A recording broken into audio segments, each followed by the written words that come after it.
Hey y'all, thanks for stopping by. So there was some weird discourse on the internet yesterday about EBT and SNAP benefits. That's what they call it in America. Just food stamps, government assistance to buy, you know, food products, whatever. The argument was about there was a picture floating around on a hot bar. The sign said EBT cannot be used to buy hot food.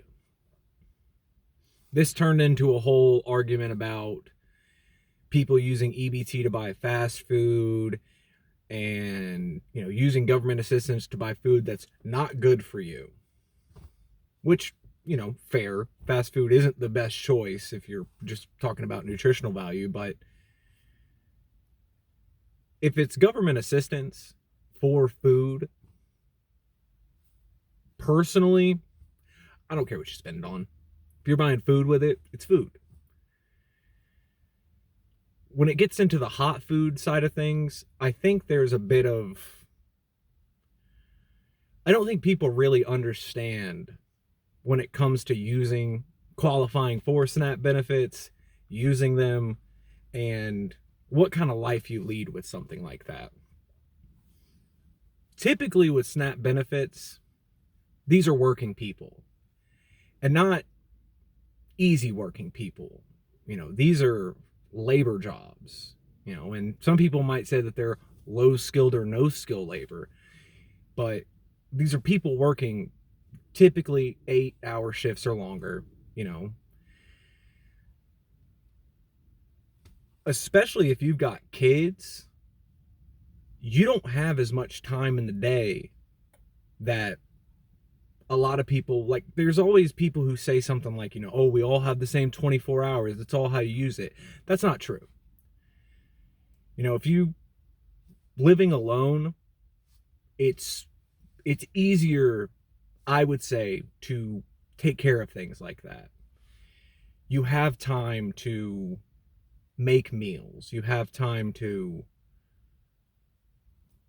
just do basic, home stuff.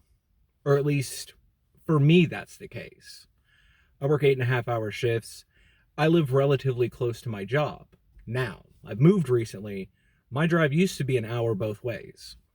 Still the same 8-hour shift, but that means 10 hours of my day is travel time, work. I'm not at home. You take 8 hours of sleep for that. That's not too much time you have at your house. And for me, it was manageable. You know, I didn't have any kids that I needed to take care of, like pick up from school, make sure they're doing their homework, keeping them clean, making meals for them. That amount of time isn't the same for everybody. So if they want to go and buy food for their kids, I could care less. It's their money at that point. They got the government assistance. They can spend it how they want. What seems so weird about this to me, why are we so concerned about how poor people spend their money? Really? There are much larger issues. If you're one of these people who thinks that it's like, I hate the term, I hear it a lot, welfare queens, where people think that they're like people gaming the system. I'm not going to say that's impossible.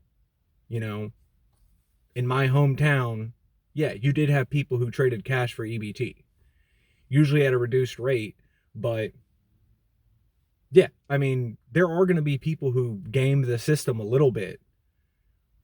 But if you talk about the money loss and then you compare that to massive conglomerates and the government assistance that they get, and then pay their employees a wage that makes them need to be on SNAP benefits to afford food for their family, you're getting angry at the wrong people. Stop concerning yourself with how poor people spend the meager amounts of money they get from the government. Maybe question why they need government assistance if they're working. If you're working for a massive company and you still need to get benefits from it, There's the problem. It's got nothing to do with the poor people. It's got to do with who's paying them. You're angry at the wrong people. Just let the poor people get McDonald's. Why are you that concerned? I don't get it. You know, they're people. We're all people. Just let them be people. Let them spend their money how they want. It doesn't matter to you. Y'all have a good day.